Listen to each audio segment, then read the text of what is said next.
Good morning, everybody, and welcome. Here we are, episode 1 of Anomalous America. Hopefully, everyone can hear me. Usually, make sure that the stream is working. Perfect. Welcome. Thank you so much for being here. So episode 1, Alaska. We'll just kind of jump right into it. With my other episodes, it's been kind of a, my other series is more showcasing people and the things they do, and the parts about it that I kind of enjoy is um, relating the things that I see in other people's work that speaks to me or has correlation with the things I talk about. And as the series is titled The Archivist, want to try and focus presenting the medium that is my articles and all these different ways of doing it.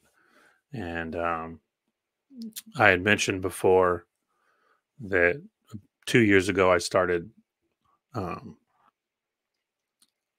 creating a folder based on states because I had so much, and I had just started the idea that I need to kind of organize things because the majority of what I have I don't even have posted, and Twitter makes my life a lot easier because it's a searchable archive. And when you take the time to go through it and make a post, you tend to remember things a lot more. And when you don't, you forget about things. Meeting Longo and having a reason to go back through and find specific things, you kind of blown away by what you had and you didn't even know or didn't remember. So yeah, I thought this would be fun. And I picked Alaska because I'm just going to start on the West Coast and pick states I'm familiar with and have been to and have some experience with. And it just happens to be a very interesting state as well. And we'll spend a little time on Google Earth. We'll spend a lot of time in articles, and we'll bounce around and look at some old maps. And yeah, so welcome everybody in chat. Thanks for being here. Joe, Jen, Kara, Capalicious, Sherry, Stellium, Hippie Shake, Jojo, Chris, Prime, Heath, Awakened, Monica, Connor, Mr. Freeze. It means a lot to have you guys here. And 5 a.m., 8 a.m., the majority of my viewers are in America, so it's early for everybody. So it means a lot to me. And as time goes on and I get a little more experience with all of this, and editing a video doesn't take me 5 hours for 2 hours of footage. I'll start actually putting out videos. You saw, some of you may have seen that I uploaded my first video, and it's part 1 of the Karimo series I did. He's working on part 8 right now. And Kara, thank you so much. Means a lot. So part 8 is coming out in a little while. And so I'm going to upload one of those a week. And then I've got probably 10 other collaboration interview videos. And for those of you who are familiar with the Higher Side Chats, my episode with him will be on YouTube in a little while, and I'll re-upload that for everybody. And if you didn't know, I was on my episode for Higher Side Chats, went up this week, or late last week. And, I listened to him for 7-8 years. So that was a big honor. And I think the interview was fantastic. So if you haven't listened to it, you can get the first hour for free. I'll have it in the show notes after this is over. But yeah. So, episode 1 is, it's going to be a little a little rusty, I'm sure. So there we go. We don't need to stare at me so much. So we'll just start with some background. Yeah, thanks, Stellium. Um, yeah, the THC article or interview was amazing. I really enjoyed it. He seems super happy. That the response has been incredible, and hopefully we get to do it again because for people that are familiar with what I do, I got so much more that 2 hours is never enough. So yeah. So where do we start? We'll start just here, Wikipedia, which is not something I generally like to do, but um, just good basic background information. And yeah, for those that don't really know, Alaska's flag, important symbolism there. For those who don't know, I've talked a lot about the symbolism of, the little bear and the big bear, Big Dipper, Little Dipper, the relation of the swastika and the movement of the stars and the pole and the maypole. And yeah, no coincidence there. um, Largest state, obviously, for those who aren't too familiar. This is a super old map, so it's not really going to be very helpful here, but yeah, I love maps. Here's one of my favorites. My second video is going to be on Washington, and we'll be jumping into this lake here because it's shaped a lot of America. But you can see, Alaska wasn't even part of, quote, European maps until the late 1700s. And even then it was oddly shaped or misrepresented. Or, maybe Alaska was very much differently shaped than what we're told. And those who aren't aware, Alaska was a Russian territory up until recently. And the Russians have the best maps. But even then, the main landmass of Alaska isn't represented appropriately. And some of my articles will help show a little bit better why that is, why I think that is. And we'll hop around on Google Earth a little bit too, which will be fun because here, what are we doing? Wish you could just hop around these screens easier. Shout out to my first episode. Oh, it's kind of glitchy. Hopefully, is it flashing for everybody else? Doesn't look like it. We're going to go across the Aleutians. We're going to spend some time on the Aleutians because this island over here, this Russian island, and the Aleutians. Is it flashing for you guys in chat? Will you tell me? Because on my screen, it's just like blinking horribly. No. So yeah, let's just jump into articles because works fine. Perfect. Okay. Yeah, on my screen it's like flickering horribly, so that's good that it's not doing that. Here we are. So yeah, here we go. I'm picking one of my favorites. Okay.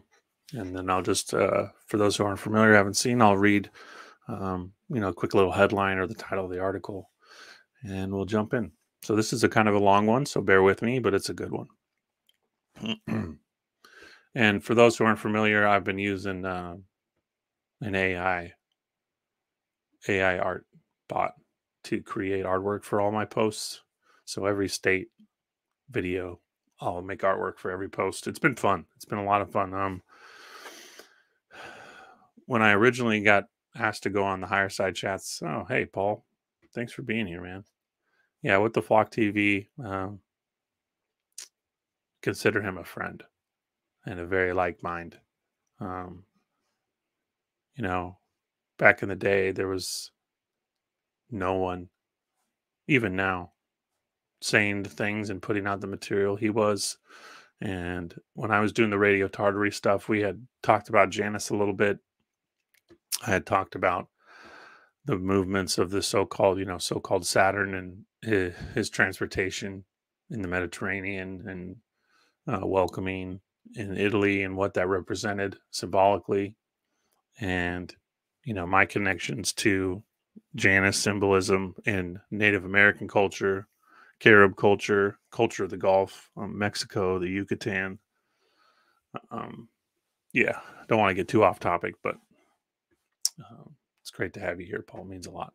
So yeah, giant saurian of the Arctic emerges from its subterranean world, bigger than 6 elephants, an apocalyptic sight. Alaska, 1928. Um, just because the PDF translations, the app I use, um, it's just really clunky and it doesn't work very well. So even this mode of sharing my articles is clunky, and I could make a million slides, but I just thought for the time that just didn't make sense. So bear with me as we go through these. Paris, and now will you believe in the name of our Lord that I and 10 of my Indians saw again on Christmas afternoon Lemur's terrible monster, as big as 10 elephants? If it paused like a hurricane across the frozen river, smashing immense blocks of ice into the air. Its long bristles were covered with frost. And again, I apologize. Some of these are hard to read, and my highlighting. I try to choose a color that helps. Sometimes it doesn't. And its immense red eyes flashed in the twilight. The monster held in its mouth a caribou, close to 700 pounds, while it careened at 20 miles per hour. Such are the first mentions and first description, both from Alaska, of the Ceratosaur of the Arctic Circle, gigantic prehistoric creature that is now again exciting Russian sportsmen and scientists, along with the discovery of an unsuspected mountain range in northeastern Siberia, which may be its home. Special expeditions. Maps of Siberia will have to be changed by this discovery. Only yesterday, of this newly named Cherksey Range, 625 miles long, 180 miles wide, and covering an area greater than the Caucasus. It has been found by the explorer Obruchev, sent by Soviet government in 1926 to investigate the unknown regions beyond Yakutsk, east of the river Lena. This was probably the great mountain range remaining to be discovered on the globe, says the Russian papers. Will the Russian Geological Survey and the Academy of Sciences, sending special expeditions to it, come on authentic facts about the giant saurian? To kill it even, high explosive shells would be necessary, according to Lelouver, who went out after the Ceratosaur in the first Russian excitement about it 10 years ago. So yeah, this thing, poor translations, but I was able to find American articles of translated ones in Russia, and they'd been talking about this from the late 1890s. So this thing had been known about for about 30 years from when this article was first posted and this sighting started. Le Louvre, the Unkillable, along with Prince Siptone, Borghese, and Goddard. So Goddard, interesting relation. It'll get into it a little bit more, but the Duke of Westminster was involved in this, and you can find articles from the UK about it, about him leaving the UK to go hunt these prehistoric monsters. So pretty interesting there. And if you read enough of these, there's really no doubt for me. I'm going to hop over here and change subject just for a second. Longo in the chat. Longo, good to see you. Thank you for being here. The Smithsonian had been offering um, bounties for all kinds of things, um, lizards, snakes, um, giant tiger monsters in Borneo. Here's one of my favorites, just to give you an idea. So this is 1919, so just a few years removed from the article that we're talking about now, and they're offering $5 million. So, in $5 million, in 1919, over 100 years ago, uh, mysterious. We gotta do it. Yeah, I mean, Longo, you don't even need to ask. You tell me when, I'll be there. Um, but yeah, so $5 million in 1919, and you can find Smithsonian bounties going back to about the early 1890s, mid 1890s. Again, kind of correlating with the article that we're reading. But I wanted to talk about this one just as an overlay because in the state by state stuff, we're not going to go over this because it's in Central Africa, so it's in the Congo, and you can find articles that talk about expeditions to find this all the way until like the 1980s. But yeah, $5 million in 1919, that's an incredible amount of money. And the list of people that were um, venturing to the Congo, it's quite a list. You'll find a lot of barons, a lot of dukes, a lot of these royal family types, with too much money and a lot of free time. They find, um, they're getting their kicks hunting and traveling the world. And remember that because we're going to get into another article about um, the most prominent secret society of Alaska, and we're going to hypothesize some interesting things from there. So remember that one. But yeah, $5 million bounty, huge reptile from the Congo. The same type of people that are hopping on to go hunt this reptile are the same type of people that are jumping on a ship from the UK in Europe. And I mentioned a few of them there. Prince Sabon Borgesi, so the Borgesi family, really interesting. We won't get into it too much. And Goddard, he's Duke of Westminster family. Had done Paris to be king and especially constructed motor cars. So again, Paris to be king, these car rallies. A lot of I love old art. I love art, motor art. I'm a big automobilia guy. I used to build cars for a living and for a hobby, still do, but mostly just a hobby. And I love the early Paris Be King artwork is amazing. But yeah, Paris Be King was no joke. I mean, these people driving cars, across pretty much a abandoned continent. And again, it's the same overlay. You get the same people, dukes, kings, princes. So you got the same people.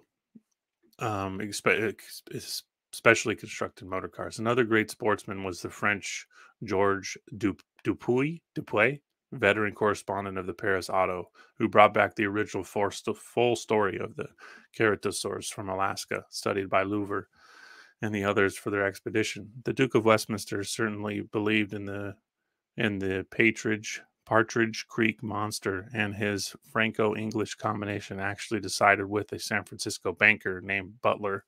Looked into Butler, interesting guy. Not a lot of correlations, but they're friends, so that tells you something. Um, yeah, and they got together, quietly extend to the river in the Yukon where the Indians were waiting as guides. Until the good Jesuit father Lavu should give the word, they come. So, um, weird connection. The Jesuits are lightly mentioned and involved somehow, and um, so not to go too conspiratorial, just rely on the article, but it's weird that you're seeing dukes and Jesuits and the Smithsonian, and they're all kind of bumping elbows in the same space. So it's interesting. Here came the first Alaskan story to Europe. In particular, there was a miner of the Yukon, Tom Lamore, who, along with George Dupay, banker, butler, and Father Lavoine, himself beheld the Ceratosaur in his rage and photographed him when he kicked an avalanche of rocks close to their heads. Pig-headedly, Lamore confined to print to Father Lavoie, Lavenu. I'm going to mess up these names, so we'll just say their first names. alone to interest some rich and serious European sport, and insisted that none of those Dawson crooks shall set eyes on it. So yeah, they had the best Indian guides, and they were spending the most money to make sure no other of these hunter types could get their hands on this monster. I mean, this is something these guys could talk about forever. So it's really important that they're the first ones to get there. Carried a caribou. So the Duke of Westminster's friends and equally the account of how the monster was seen again with a caribou in its mouth. In the letter therein already quoted at the outset from the trustworthy Jesuit missionary George Dupuy, after the letters returned to Paris. If the great story is believable, it seems that they have finally enclosed the photograph of Lamore. So I actually have that photograph. It's pretty shitty. It looks like a drawing of a photograph, but we'll show it. Dupuy were never doubted in Paris. 3 times the sporting correspondent of the Auto visited the Klondike, and his tale was follows. Butler, the San Francisco banker buying gold claims in Dawson. So this is an important thing to remember, these gold claims and how the bankers tie in with this. Met Dupuy at McQuestion Post for a week's hunting. It was July. Taking coffee on the porch, Father Lavoy Butler came hurrying to them, much agitated. Banker tells story. Do you know that there are prehistoric giant flesh-eating lizards alive up here? Were his first words. Dupuy did not laugh because he saw Father Lavoy listen with sober interest. Last night, Grant, myself, and the Indians went after 3 moose, he said. Suddenly, the male moose let out a bellow, and off they went at breakneck speed. What could it be? At the moose leak, we saw the prodigy, I don't know. Fresh in the mud was the print of a gigantic body. The belly made a gully 4 feet deep, 50 feet long, and perhaps 20 feet wide. So just the belly laying in the mud or in the snow made a gully 4 feet deep, 50 feet long, 20 feet wide. 4 vast feet, nearly 2 yards across, and made a lot of prints. Horrifyingly, above all, was a pile of greenish, wine-colored manure, smoking fresh, 3 cubic yards wide. So that excerpt right there is so great because it just reminds me, for those of you who have seen Jurassic Park and maybe grew up in a similar age as myself, that's like a scene straight out of Jurassic Park for me. Great description.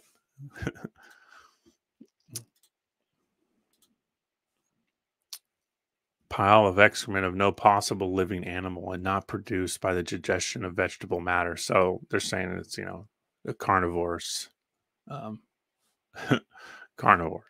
Next morning, the priest, Dupuy, Butler, and Lamore went to tracks accompanied by the Indians. Monster arrives. At noon, we had given up expecting anything when down came and dimly an avalanche of rocks. Amid such roaring and snorting that made the earth tremble, and we saw it, a ceratosaur. With the colic is an apocalyptic sight. Again, I apologize for not being able to read all this. The prehistoric thing, black, bulkier than 6 elephants, anyhow lurched down the ravine beyond unsweeping rocks, sweeping rocks aside like pebbles. We stood petrified. The ceratosaur of the Arctic Circle, babbled Father Lavoy in full daylight. You have seen the Eiffel Tower, so I have seen the monster of the Jurassic times. From its hairy belly hung clouds of mud as big as 10-year-old children. No use to shoot lead at such a fellow, said Lamore, and he asserted to have the snapshot. The brute disappears. To kill it would require high explosive shells, said Lavore. When the story got to Russia and was confirmed by the Siberian native hunters, the monster disappeared from Alaska. The Duke of Westminster's combination never got at it. Appearing soon after in Siberia, it would seem to travel back and forth across the Bering Strait when the ice is thick enough between the islands. Mountain range may be its home. How then did the ceratosaur squally disappear from Siberia when Lavore and his friends went after it? Some say, of course, that the prehistoric monster actually sleeps for 10-year periods, being an astounding sole survivor in this manner. So that's interesting, 10-year periods that it goes from being seen. Now, I've hypothesized that, you know, perhaps there's some mechanism involved, that it may be a subterranean mechanism. It may be something to do with the North Pole, the North Node. Um, when you study animal migrations, when you get up to a certain altitude, all the animals migrate north. They stop going south. Um, and there's been so many crazy sightings in the northern latitudes of um, animals that don't make sense. And this is a perfect example. Wolves that are 10 times bigger than normal wolves, and birds that they've never seen before. So, yeah, something could be related there. And the 10-year thing is really interesting. But today, the Russians believe that the thing takes refuge in its real home in the Cherksey range of mountains, just discovered by Orbachev, official ex-pioneer sent into unknown Siberia by the Soviets. The Cherksey Range, greater in area than the Caucasus, lies between East Siberia and the Pacific coast, adjoining Alaska. And the Karatasor is again reported by Siberian natives, just as the Cherksey mountain ranges are discovered. So here's that so-called photograph. Um, when you translate a photograph to newspapers, they get a little wonky, but this still looks like a drawing. But it doesn't really matter, really. Just to give you an idea. Yeah. So to see something like this in the middle of Alaska in the snow is pretty crazy. Doesn't make any sense. But yeah, one of my favorites. And if this is, like the only article about some kind of gigantic um, lizard creature, it seemed very unreliable and unrealistic. But I have a whole thread on giant, unusual lizards, creatures, and yeah, this is one of many that are incredibly interesting. And the reason why I love this one so much is you have a lot of big names, um, and the correlations between um, the highbrow, high class people taking part in hunting these things, and how it was. Um, I think that's something that shouldn't be overlooked. What did they know? They were traveling the world hunting these prehistoric things that now in today's eyes, you have to even battle the idea if they were even real. So it wasn't fantasy to them. So yeah, we'll keep going because yeah, we're 30 minutes in. I'm going to look at chat real quick because I do a horrible job of that. Oh, Campbell, thanks for joining. Means a lot. Appreciate you being here. Prime fishing. Yep. Suddenly Godzilla. Yep. Oh man. And I don't have one of my favorites. I didn't put in this because again, we're just doing a state focus just to help narrow things down and kind of show people what was going on in each state. And but yeah, I have some Godzilla-esque ones from Mongolia. They found 900-foot long skeletons. And the language they were using in their article was comparing the monster or the reptile to the Woolworth building in New York City, which I thought was interesting because it just made me think of Godzilla. You're comparing this giant lizard to a huge skyscraper in New York, one of the biggest buildings in the world at the time that they found the lizard. But yeah, Godzilla for sure. So funny. All right, moving on. Tropical valley found in Alaska, 1924. Prospectors stumble into a broad valley where mammoth trees, beautiful flowers, and wild game abound. Subterranean fires, tropical climate, thousands of wildflowers, every kind of game was seen. So again, I've been using AI. I love it. Obviously, you're not going to get drawings, so the AI stuff has really been able to kind of bring a whole new perspective to my posts, and just because when you have a visual with an article, it really does help. You can only imagine, we're talking, well below freezing, prospectors dressed for the temperature and been hiking through snow for, sometimes, a month or more. And to come across something like this, pretty crazy. So yeah, we'll jump in. Tropical valley found in Alaska. Subterranean fires keep the district warm. Seaward, Alaska. Another tropical garden spot has been found in the interior of Alaska. So something not to gloss over, another tropical garden. Um, I found three others, three other ones. Um, it seems likely that one was maybe misrepresented. So for sure, there are two of these places they found where the ground is kept in the 80s by some tropical, some underground subterranean event. I would say it's volcanic. We'll talk about that a little bit later when we go on Google Earth.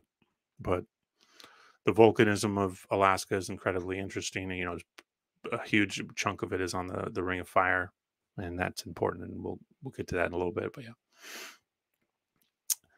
Jack Lee and Henry Russell, prospectors, stumbled into a broad valley where mammoth trees, beautiful flowers, and wild game abound. The land is southwest of Mother Goose Lake in the Kurgic region and is so different from the surrounding country due to warmth from subterranean fires that the men at first believed they had been transported to some tropical climate.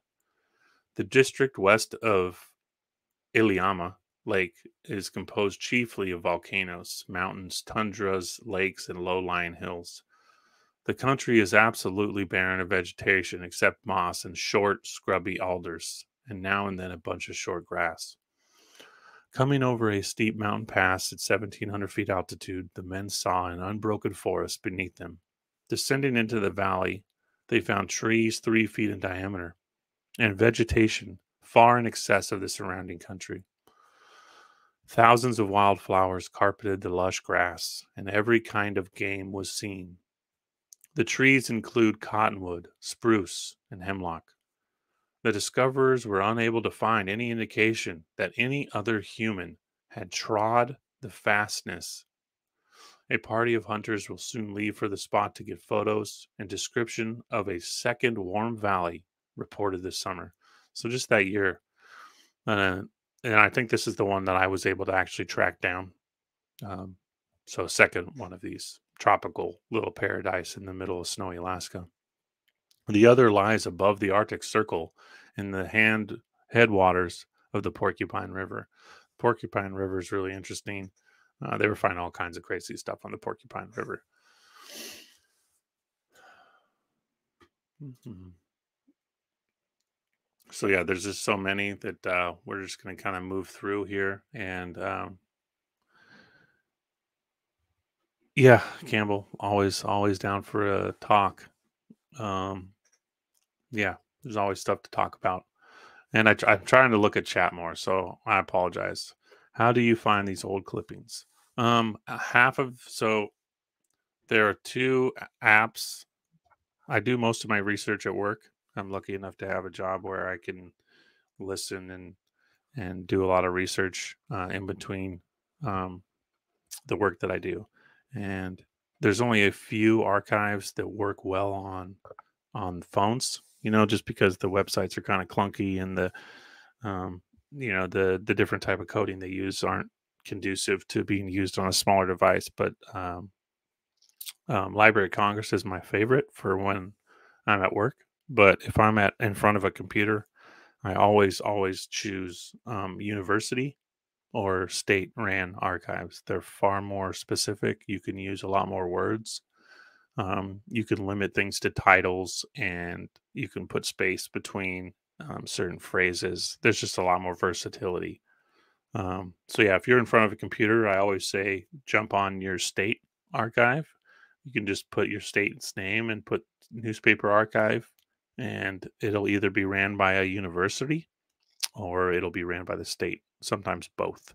Um, the thing that can be frustrating with that is the the way they search key terms is all different for just about every one of them. So you can get remarkably different um, results using different ones. That's kind of why I like using multiple ones, because you can find, I can type in the same phrase in every state and get different articles. So yeah. You really have to just kind of spread your time over all the different ones. But the big universities in your state have really good ones. Sometimes they'll have really amazing quality digitization pictures of the actual papers, whereas the Library of Congress is pretty rough. Um, Other states invest a lot more time and energy into taking the best quality and care of their papers. So yeah, you just get out there and you'll find them. I promise. There's in America, especially Canada. Canada is rough. I have to use a VPN for Canada.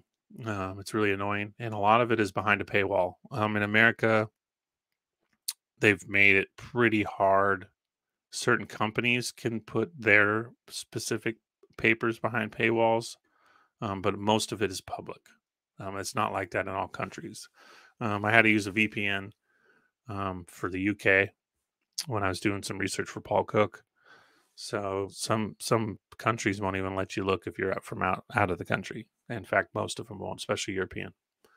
So yeah, you just got to know tricks and just go out there and you'll find them. Discovered by wire drag, 1921. Discovery by survey party off the coast of Alaska. Pyramidal rock rises 600 feet from the bottom and only 17 feet from the surface. Rock walls are nearly perpendicular. 21 other rock pinnacles revealed. So yeah, I'll show uh, the AI I made, and we'll jump in. Dangerous rocks in ship canals off coast of Alaska revealed by sea sweepers. In his annual report to Congress, Mr. Redfield, the Secretary of Commerce, urged that $200,000 should be appropriated to survey with a wire drag the more important ship canals off the coast of Alaska. The long wire dragger sweep, which was perfected by Mr. N. H. Heck of the United States Coast and Geodetic Survey, reveals dangerous obstructions in navigation that can be discovered in no other manner. As an example of the need for surveying Alaskan waters, the Engineering News cites the recent discovery by a Coast Survey party working with a wire drag in southeastern Alaska of a pyramidal rock that rises 600 feet. So this is really important because when I compare a lot of the bigger pyramids found in America, that 600 number seems to be really, really important. One of my favorite pyramids, found in 1849 in the California, Nevada territory, was 600 feet as well. So I don't think that's a coincidence. From the bottom to within 17 feet of the surface of the water, as it is surrounded with water 109 fathoms deep. So pretty deep. It's on a pretty steep edge. The chance of it being discovered with a sounding line was extremely slight. On the part of the Alaskan coast, the rock walls of the channels are nearly perpendicular, both above and below the water, within 300 feet of the shore depths. So they're basically saying that not only do you have this pyramidal rock that's 600 feet tall, but all around it you have very large perpendicular rock walls. Um, and I'd go as far as to say that these are ancient canal walls. Canals and or walls are both. They seem to usually be both. You find walls like this all over the Mississippi, all over Texas, Santa Fe, Arizona, and there's a bunch more here in Alaska. So I think again we're dealing with, as I've mentioned before, water levels being quite lower. Perhaps quite a bit more ice, and yeah.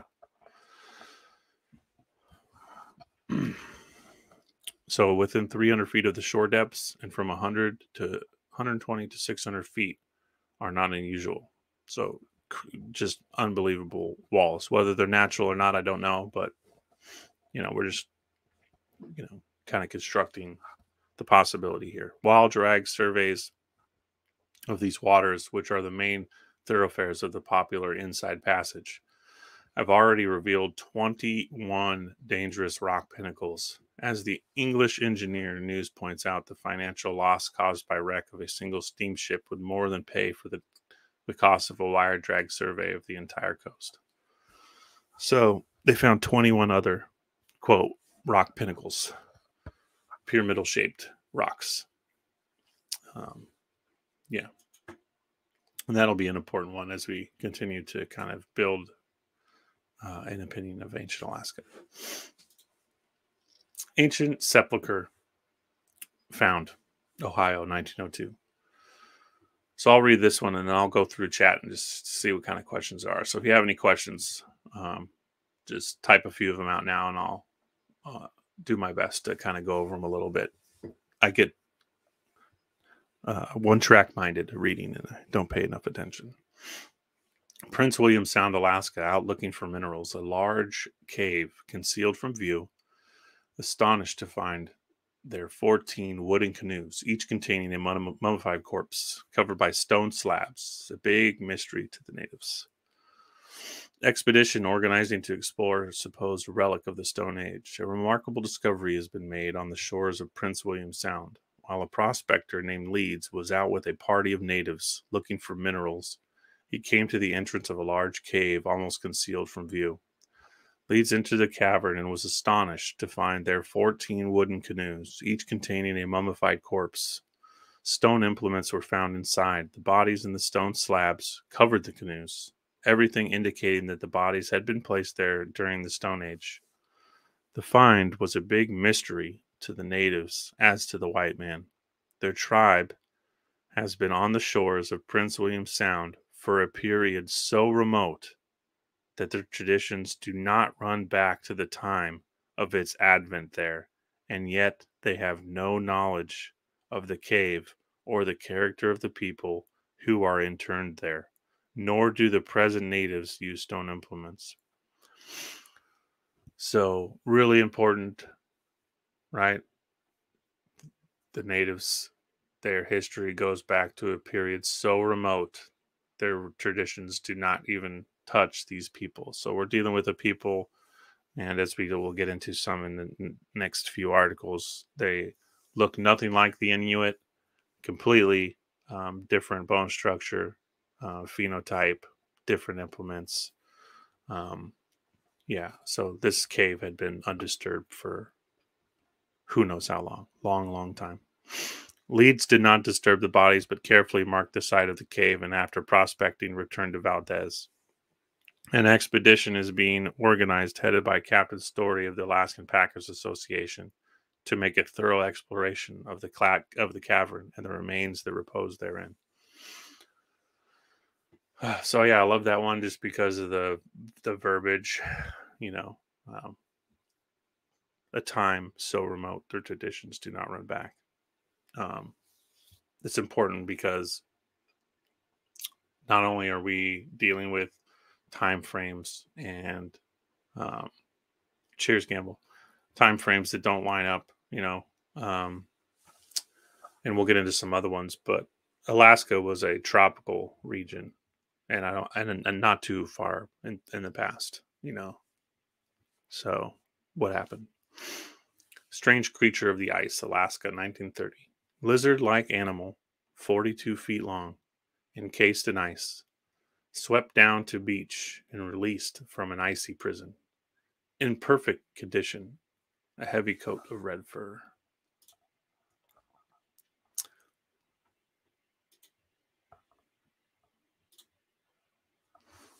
Juneau, November 26. Regional Forester Chaz Fiore has instructed M.J. McDonald, supervisor of the Chugach Nations Forest, to proceed at once to Glacier Island in Prince William Sound, near Valdez, to investigate into finding of the queer lizard-like animal, 42 feet long, which has been encased in ice for thousands of years, and finally swept down to the beach, where the salt waves released it from its icy prison. McDonald has been instructed to take charge of the strange creature, which is described to be in perfect condition, with a heavy coat of red fur. If possible, McDonald is to transport the animal to Seward, where it may be kept in cold storage until the final means of preserving it can be arrived at, or until the proper scientific inquiry can be made. So yeah, they got a boat. They picked this 42-foot lizard up and put it in cold storage, and you never heard about it again. But again, that kind of it's a correlation to what we were talking about earlier with the other giant saurian, whose stomach left a 40-foot impression in the snow. So you can only imagine how big that guy was. And lizards, tropical climates, like we've mentioned a little bit before here, but I'm sure some of you are familiar with it. Um, this flash freezing event, they find mammoths flash frozen with vegetation still in their mouths and in their stomach. And it looks like there was more than just mammoths. And so are we dealing with two separate events, or are we dealing with what are we dealing with? And what can cause flash freezing? Well, pole shifts and plasma events seem like the most likely candidate. Um, petrifactions are a big thing too, and we'll get into some of those. But yeah, was Alaska tropical, or did the animals back then have a different biology that helped them survive the colder weather better? Well, that's a great question, Joe. It seems like a bit of both. Um, there have been multiple lizards with thick coats of red fur. This isn't the only one. Like the one I had shared, the first one I shared, it was a reptile, but it had fur. So we're definitely dealing with something unlike anything. Obviously, the size is a dead giveaway. We don't have anything. We don't have anything like that roaming the earth today, at least that we know of. And it did seem like that these reptiles or whatever they were had some form of um, surviving cold weather. Now, when you understand the biology of lizards today and how cold blooded works, it would seem likely that they may not even be cold blooded, because it just doesn't seem like that they would be able to even survive, even with fur. Cold blooded animals, rely on so much sunlight, um, thin their blood and get the circulatory system working. So I don't know. We're dealing with obviously something. I don't think we have um, anything in the fossil record that describes these things, in this time frame, which is the most important thing I think to point out.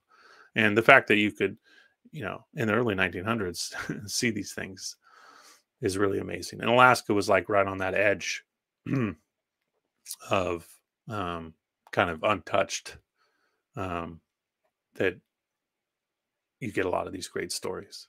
And yeah, the West Coast in general, mid 1800s is like an unknown fairy tale, really.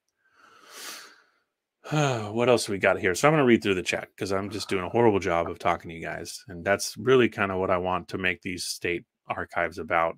These state posts is that people get a little more involved, and so yeah, we're going to try and do some of that here. How do we flash freeze food today? Is that not an idea that happened back then? Yeah, yeah, uh, yeah. Flash freezing food. I mean, I think there's obviously, from a gigantic um, weather-based standpoint, you're dealing with some pretty insane energies to do that. And what would cause that, I don't know. But Jillian, thanks. Patient shares, appreciate it. We get snakes here in Victoria, and it can go below 0 Celsius in winter and upwards of 40 in the summer. Yeah, yeah. And hibernation plays a big role with a lot of reptiles, and obviously, reptiles that have enough generations in colder climates, they adapt differently. But you're not seeing hairy snakes. You know what I mean? So I don't know. What was the name of their secret society? Are we talking about the Alaska Secret Society? And if so, we're going to get into that article. Mow the grass and expose the cats. I'm not sure about that. Giant mammal, maybe? Perhaps. Yeah. Yeah, perhaps. A reptile type mammal. Two Taurus skull in cats, more evidence. Yeah, I'm familiar with that. Longo, Old World, Florida.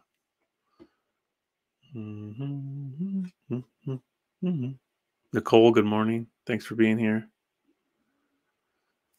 Yeah, Joe. Yeah. Yeah. I sent him another message last night. So I have a lot of really cool plasma, reset, magnetic mountain articles. And I mean, we could just talk about those, but obviously I want to kind of make it about his material too and some overlaps. Um, but yeah, hold on one second. Where was I?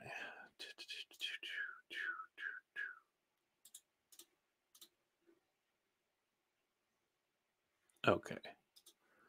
Sorry, my StreamYard was being funky. All right. Yeah, we'll get into the Secret Society of Alaska. It's really interesting. That's a rabbit hole. Save that one for kind of the end, just because it doesn't really tie in with the animal stuff. But yeah, Alaska flowers reveal prehistoric villages. Montana, 1938. Flowers that bloom in Alaska can help explorers detect prehistoric American villages hidden underground. Botanical clue in rediscovering the past. Located hundreds of these sites. Flowers that bloom in Alaska can help explorers detect prehistoric American villages hidden underground. And this will be important. We'll explore something similar to this as we get on Google Earth here towards the end and we look at some of these islands, the Aleutians especially, because they're they're one of my favorite nods um, to this. Importance of this botanical clue in rediscovering the past is stressed by Dr. Ellis Herdlicka of the Smithsonian Institution. Of course, there they are again, in a report to Science. At the village trash heaps and ruins, the earth is mixed with animal bones, shells, ashes, rotted wood, and organic refuse.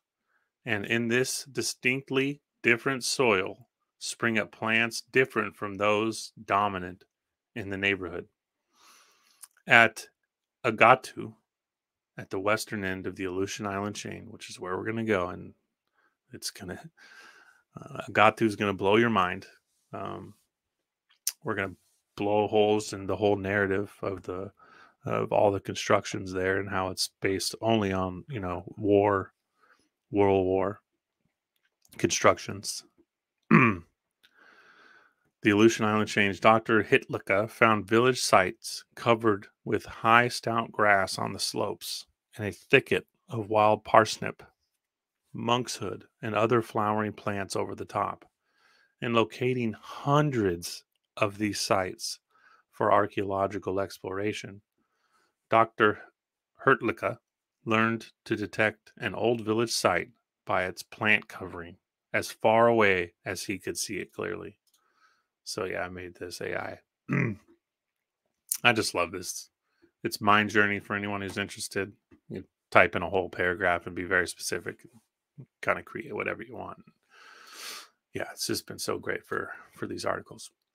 So you know what? We're going to pause there, and I'm going to open Google Earth. We're going to go share some Google Earth. And we're going to go look at this chain, this island chain that we're talking about here.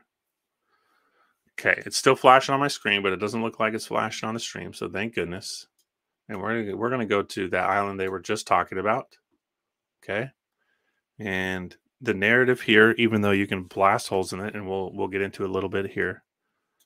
It'll start to become obvious as we go here. So I'm going to kind of pan in nice and slow, but I'm going to start here at the southern edge of the island. Okay, doesn't look like much, right? Man, it's flashing like crazy on my end. Thank goodness it isn't doing it on the stream. Is it doing it on the stream? It's not flashing, right? Someone already said that at first, but it's not flashing. I hope it's not flashing. So yeah, it's just blinking like crazy. It's hard to focus. Yeah, nothing too crazy, right? Just looks like normal. Getting some odd lines here and there. To the average eye, it doesn't look like anything. No big deal. And starting to see some oddities here. Again, for those who haven't seen my Archivist series, I made episode 1 with my good friend 13th Monkey. Shout out Mike if you're here or listening. He has hands down the largest Google Earth archive in the world. Star forts, ancient walls, ancient cities, buried places. That's why I wanted to start episode 1 with him, because, get a good broad view of Earth and how Earth has just been, the hands of man have sculpted every square inch. So yeah, here we go. Start noticing some more oddities here, and hopefully you guys will be more interested in exploring Google Earth, because you could just lose yourself in it for hours and hours. Yeah, and for those who aren't really seeing, this may not seem like much, but when you're dealing with vegetation like this, and things that are maybe just slightly buried below the surface, these lines here, these equally spaced lines, that just seems perhaps natural to you, but as we get farther along here, it'll become far more evident, and we get closer to the main military site here. What's frustrating is that you can turn on photos, and you can look at people's photos based on their GPS location, and they can share them based on their GPS location. And this island used to be covered in amazing pictures, and now Google has wiped all of them, and you can't look at any of them. Okay, so now we're starting to get into some interesting stuff here. So start to train your eye, start seeing some interesting things. So remember what that city said. Prehistoric cities or villages, hundreds and hundreds of them. It would be cool if they had a LiDAR setting. Paul, I agree. I wish maybe someday. I don't think they do that because it'd be too easy. But here we are, folks. Okay, we're just in the outer limits of what I wanted to show, but you're already seeing the vestiges of what that article that's over 100 years old was saying. Are you starting to see it? I know it can be a little hard to see. Now, the narrative that they tell you today, you can see some of it here. Remember, we're talking about the whole village buried, and the flowers were growing on the roofs of the buildings, on the tops of the buildings. And you're starting to see roadways here, rectangular, square structures, more and more. And again, when I first explored this years ago with Mike, there were pictures all around here. Like, this used to be a building for something, and you could just click the picture and go down, and you could see that these bumps that we're looking at here, some of them are 4, 5, 6, 10 feet tall. So imagine how big these villages, these quote villages, were, to be buried where you can't see any actual physical structure left. Okay, and you're seeing it here as well. More rectangular formations, what looks like a bridge. The roads just stick out, like a sore thumb. More rectangular buildings, more irregular roads. Here's a vestige of something. Again, you could go see these things, but Google has turned the photo viewing off of this island. And again, some of these things are going to be leftovers from the war, but this entire island is covered. And when you look at the old war photos, they had a tiny little base in a little tiny nook of this island. And we're just going to hop over there right now. So it's called Adtu. And the military photos don't show much of this at all. And what I mean by the military photos is the photos that were released of the camp that they had built. They don't show any of these constructions. It was absolutely miserable on this island. Everything was mud, 3, 4, 5, 10 feet deep mud. So these kind of constructions don't make any sense to me. And since Longo's in the chat, it's a perfect time, because you're going to find these exact structures in Florida. Huge canal works. And when you see these buttresses and these lines, obviously this is an airport. And you may think, okay, that's just related to the airport, but I assure you it isn't. And as we hop around some more of these islands, that'll become apparent.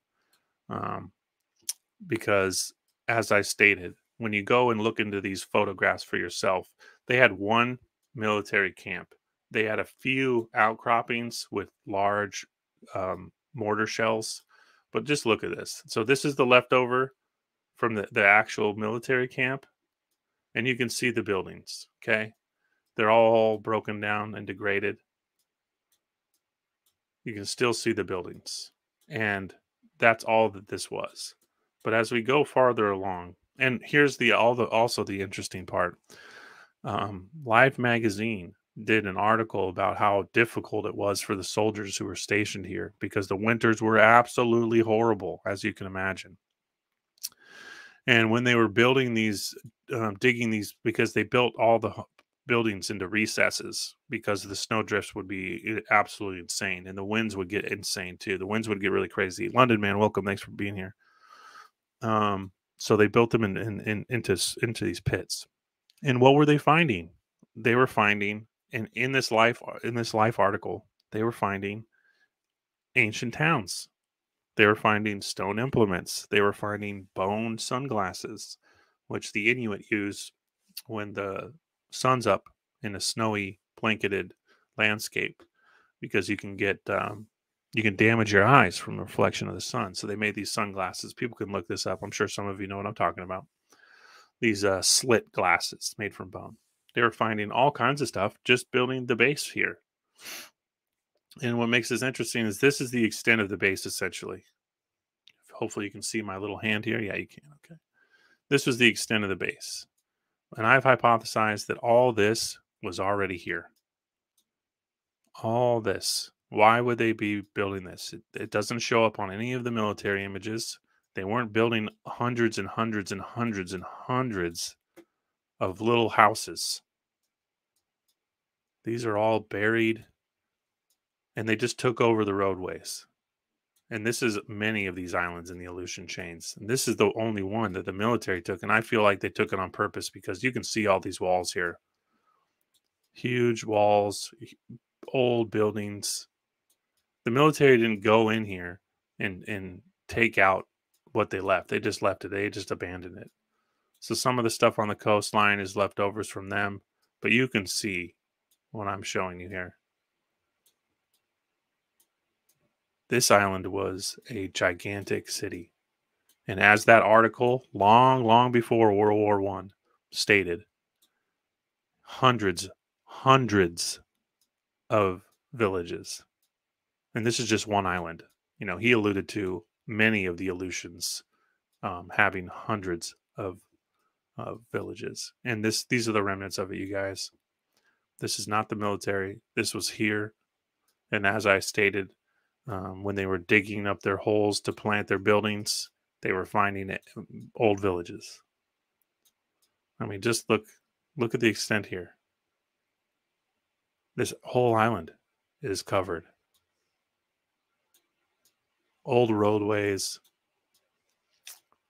And, you know, whatever happened here, it was only enough to wipe the top, leave the foundation, or cover the building. You know, as the article states, I favor the article. That just correlates with my own opinions and all of the research I've done. But yeah, so hopefully you guys are seeing this everywhere. This entire island, up on the mountains, up to the water, down to the water. Sorry, up in the mountains. It doesn't matter where you go. And darn Google Earth. I mean, you used to be able to see all the people's pictures because there's a National Guard station still here. So the National Guard people, you know, they would just go explore this island. You know, they take a boat into these bays, and you could find pictures all over here. And the pictures from the bay, you could see buildings. You could see the buildings. Obviously, they looked like kind of like an Indian mound, you know, like a Florida mound. Was a TV show of people on an island looking for gold, and island. Okay, I must have missed the first part of that statement. What did I miss from Paul there? Was a TV show of people on an island looking for gold. Oh yeah, yeah. I can't remember the name of it, but that's the yeah. And they've spent millions of dollars trying to find that the treasure that's supposedly buried there. But yeah, you guys. So I hope you're kind of seeing what I'm saying. Is everyone seeing this okay? Right? This is appearing okay, right? I have the resolution turned up. Oak Island, yeah, Oak Island is I think what Paul is talking about. But you can see This was some kind of large building or construction. I don't want to call it a building, but considering what that guy was writing long before the narrative of the military being on this island, and that all of this is buried villages, and that the wildflowers grow differently on top of the buried village because of the ash and the breaking down of matter from the construction. Those are all dead giveaways. And yeah, you can go anywhere here. And me and 13th Monkey, we explored every Aleutian Island endlessly. And oh, look at this. Okay. This is military. They never talked about this at all. And you see how this correlates exactly with what the designs and shapes I was showing you earlier. You can go to Florida right now, Louisiana, Mississippi, and anywhere in the bayou. You're going to find very similar circle structures like this with these lines. This isn't an abandoned airway. If it was built long before the military, the quote military narrative of it was. You can see this outline. You guys can see this, right? It's called Pirate Gold of Adak Island. Pirate Gold of Adak Island. Huh. I will check that out, Paul. Thank you. I haven't heard that one. Now, Paul? Is that Oak Island? Do you know? Is Oak Island Adak Island, or is that a different island? I'm gonna have to look into that. But yeah, so this correlates with that structure I was showing you earlier.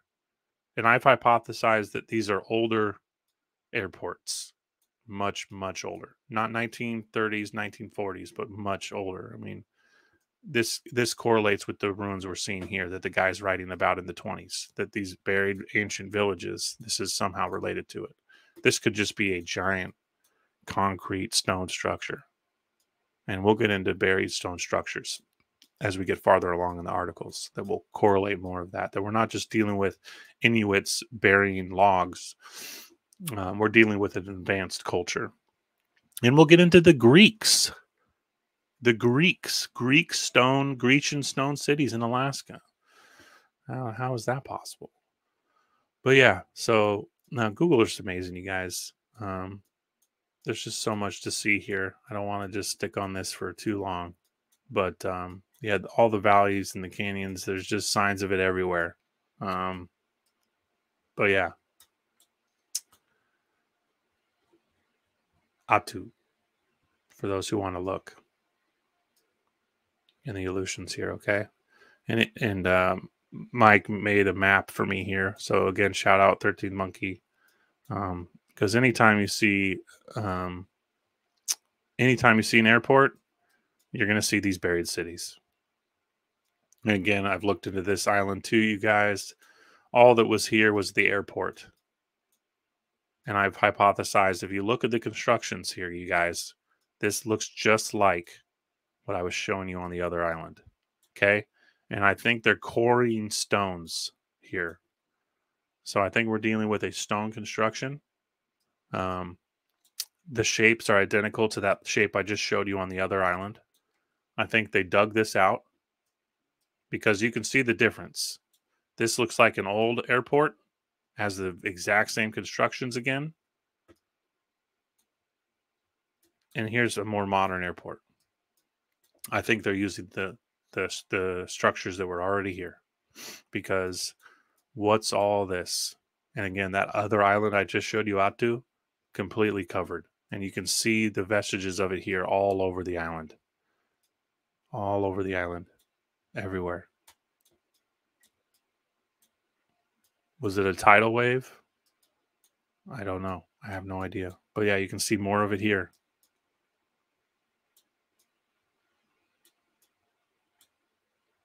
More of it here. And you can find out even more about this island. There was nothing here. Nothing but one runway and one building. So what is all this?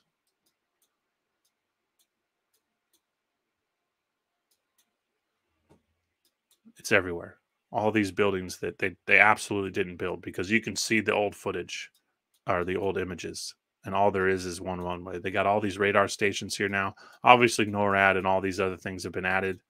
But look at this. They're basically uncovering this road and building things inside of these crevices or whatever you want to call them that already existed. This looks like a trash heap. Others look like they're perhaps taking stone out of them. Look at this. This looks like they just literally pushed the grass off the top of this concrete or stone or whatever it is. You look like you're not too far from a dock island. It's in the Aleutians. Yeah, I could be. I should know the name of that island, but I don't. There's just so many. A dock. Agatu. I'm so grateful that it's not flashing because, man, it's literally going to... If I have a seizure and you guys just see me fall over, it's because Google Earth is going to kill me. And it's just flashing. It's flashing like an anime on fast forward. Yeah, so I'll have to look into that later, Paul, but I believe it.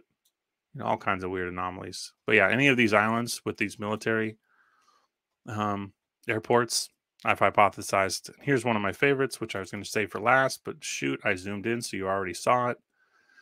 I've hypothesized this entire mountain face here was shaped and was recut, and that there's probably a gigantic stone structure under this island, and we're going to get into some of that here.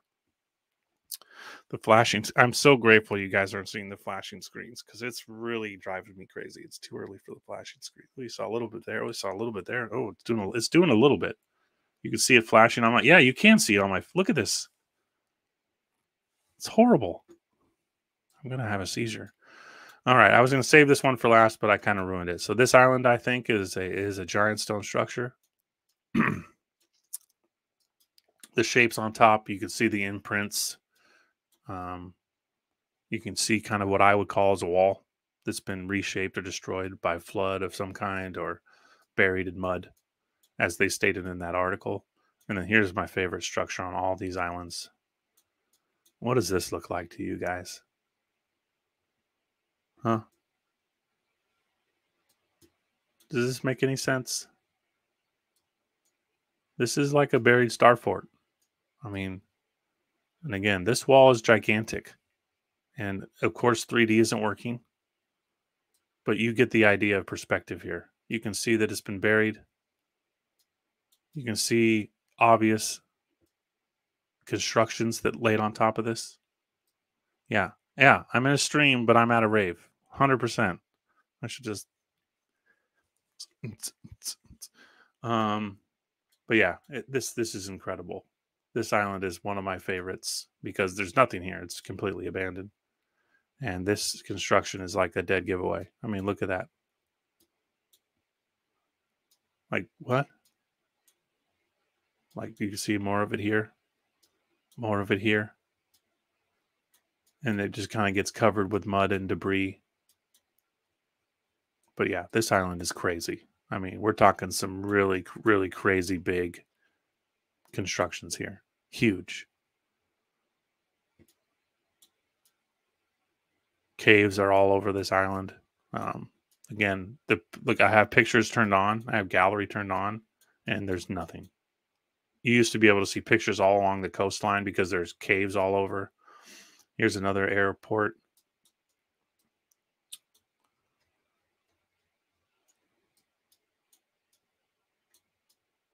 And of course, the quality is absolutely horrible.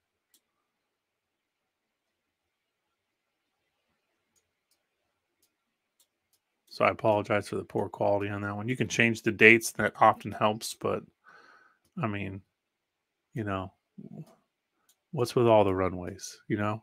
Just build one airport. Isn't that enough? And remember, this one matches that same construction I was showing you earlier on the other island. You know, look at all this stuff. This stuff is buried. Like, they didn't even bother. They just cleared this runway. A few places to park planes. Nothing else. And it is matching the structures I've shown you on all the other islands. And remember, the narrative on a lot of the other islands is they only had one little town. They didn't have this island. This one island has like 6 airports. Not to mention the farthest end of the island where they never ever built anything, at least that we're told. And it has the weirdest shaped building that you'll find on any of the Aleutian Islands. Very Starfortish, yeah. This one is a little more difficult to see, but You could see you can see a roadway. Something was here. Whether they built something on top of this old structure, perhaps this was a square building, a radar station, I don't know. But it's not there anymore. This is my favorite structure, though. You can see similar lines and shapes over here, Anyways, we'll go take a quick little look at the Russian side real quick because the island shows the exact same stuff we've been talking about. Which way am I facing here? It should be this way. Huge volcanic range. Mike has done an amazing job keeping track of all the volcanoes. And it's been a long time since I've been on here, so I'm going to try and remember exactly. It was farther down. Farther down. And you spend enough time right outside the city. And, ever since the war, the Ukraine-Russian war started, Google and Russia aren't always on the best terms now, so they've turned off a lot of the high-res stuff. But you can go all over this island for those of you that are really interested. I'll do a far zoom. This is the closest island to the Aleutians on the Russian side here.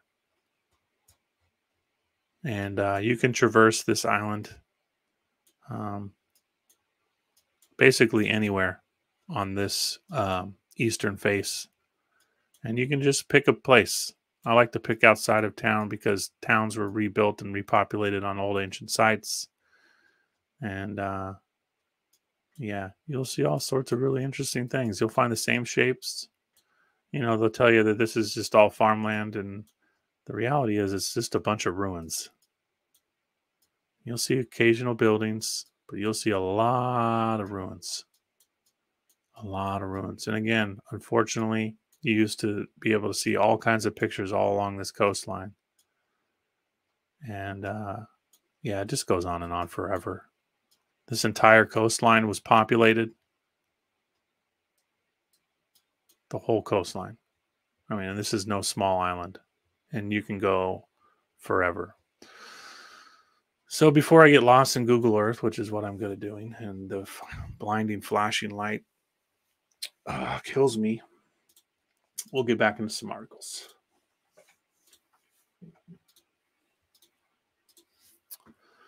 Okay, so yeah, I just want to go back over this real quick, just because you saw all that stuff. Small towns are good to Google.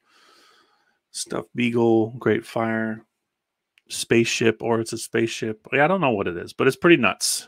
And I just want to, light a fire for you guys to come to your own conclusions. I don't want to convince you, or, I'll share my own opinions, but they're just my opinions. And you spend enough time on Google Earth and you're going to see that, holy shit, everywhere had people was populated, and there are ruins all over the globe.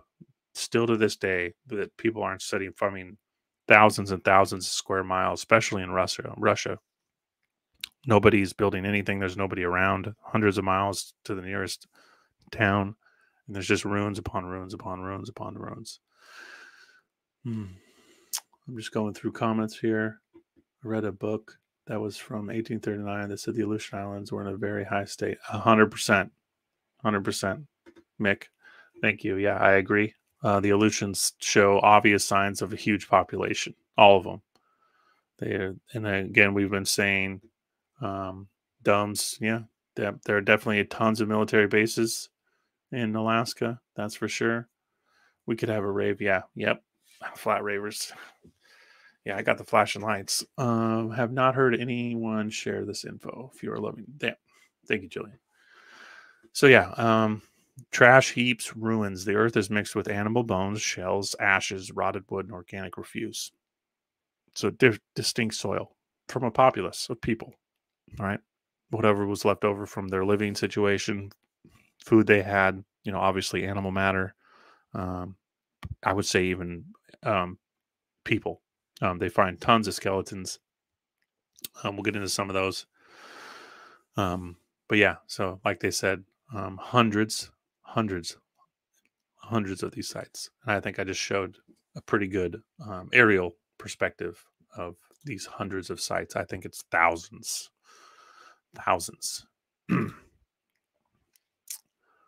Distinct traces of the mound builders in Alaska, Wisconsin, 1898. The evidences are unmistakable. Dr. H.B. Rennells, an Alaskan mining man of note, also more or less interested in archaeological research, has returned to Seattle from the Shorty Creek district, where, in his opinion, he found unmistakable evidences of mound builders. Of his discovery, Dr. Russell says, about 6 miles west of Kasha Creek, on the side of the hill, I found the remains of a village of mound builders. The evidences are unmistakable. They are in the shape of mounds, built of stone, ranging in height from 20 to 40 feet, and with a ditch surrounding each. Never before, to my knowledge, were such remains found so far to the north. They are built of conical blocks of granite and are perfect cones. Okay, so we're not dealing with just some stones stacked up in a mound. Okay, excuse me. Oh. They are built of conical blocks of granite and are perfect cones. Well, why is that something I really want to highlight on? Well, I mean, think about we're talking 20 to 40 feet tall conical blocks of granite and are perfect cones. Okay. Very different from the mound builders in the Mississippi, Missouri areas where it's predominantly piles of rock. This is a giant conical block of granite in perfect cones. More advanced, higher north, more advanced. What's also really interesting is that the Etruscans, the Greek Etruscans, their mounds were perfect conical granite blocks in cone shapes. That's a odd relation, or is it? So yeah, another AI generated image. Love Mind Journey. Alaska Tropical, Washington, 1905. Wonderful discovery of a coral reef. A large number of splendid specimens. Professors A.J. Coulter and F.L. Hess of the United States Geological Survey, who arrived in Seattle on the last trip of the senator, are taking with them to Washington a rare collection of geological specimens from Seward Peninsula. The most wonderful discovery made by the expedition was a coral reef on Rock Creek. That's funny, I live on Rock Creek, a tributary of the American River, 60 miles northeast of Teller. The reef is well defined and furnished a large number of splendid specimens. The corals belong to the Lower Silurian Age, one of the oldest periods in which fossils occur. So in the ocean, in the cold, icy ocean, they're finding tropical coral that belong to the Lower Silurian Age, which is one of the oldest periods in which fossils occur. Now, how is that possible? Now, any of you that have studied the fossil record and how they measure time by different layers, different layering, 100,000, you go down 6 feet, that's 400,000, you go down like 10 feet, that's a million. It's really quite nonsense. And here they're finding fossil coral, tropical coral, in the lowest possible age where fossils are found, but still visible in the water. So that's like, a lot of questions are raised by that statement. They are the most ancient fossils ever found in the North. Okay. Very strange. Their chief interest lies in the fact that they give undisputed proof that the ice-bound region where gold is now being dug in such great quantities was once covered by the tropical sea. Coral does not form in water having a lower temperature than 72 degrees Fahrenheit. Tropical waters, folks. So, really interesting. Are we dealing with a realm where the water temperature was universally the same or pretty close? Perhaps closer to the equator was warmer. Who knows? Are we dealing with a similar sun and moon system now than we were then? I've talked a lot about the vapor canopy in the past, and I think it was related to the time of giant trees. And um, I think volcanoes are related. Um, Remember, every biological mineral that we have on Earth exists in a tree. Now, that seems nuts. All trees have different quantities and different types, different crystals.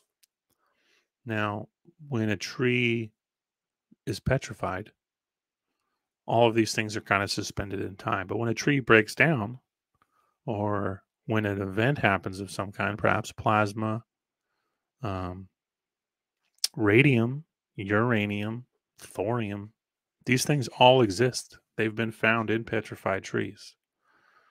So you get the right um, opportunity, you get the right event, some kind of, like I was mentioning, plasma event or something. Yeah, volcanoes and ancient trees. There is a relation. I'm fairly certain. Um, yeah, you get a lightning storm like you couldn't imagine, like one of the biggest ever on Earth. That's carving out canyons and creating craters. Um, and some kind of event that could chop a tree off at its base or petrify a tree. I think there's a good chance that when you're dealing with a organic structure on that type of scale, 10 10 foot base, 10 mile long, 10-mile diameter bases of trees, we're dealing with a ton of minerals. And, like I said, petrified sap has been found to carry all kinds of different minerals. Petrified trees have been found to carry, upwards of 50 different minerals and crystals as well. So the right geological event, I think, could set off a kind of chain reaction and could turn these stumps or now when I talk about a volcano, we're talking in relation to size small. It's like a pimple on some of these trees. And that these chambers, these volcanic chambers, these magma tubes are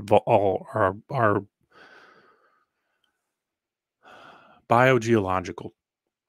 Lava tubes are biogeological, like veins in a living entity. And what is lava? Well, it's iron. It's liquid iron, and what is human blood? It's liquid iron. And I think something happened, and that the predominancy of the ring of fire is related to giant trees. And that'll be for another video. I've hypothesized before on videos with stellium, and I think I talked about it a little bit with Paul Cook, maybe not. I know for sure I've talked about it with Longo. But if this is something you haven't heard me say before, I've hypothesized that all the pyramids of Earth are just doors.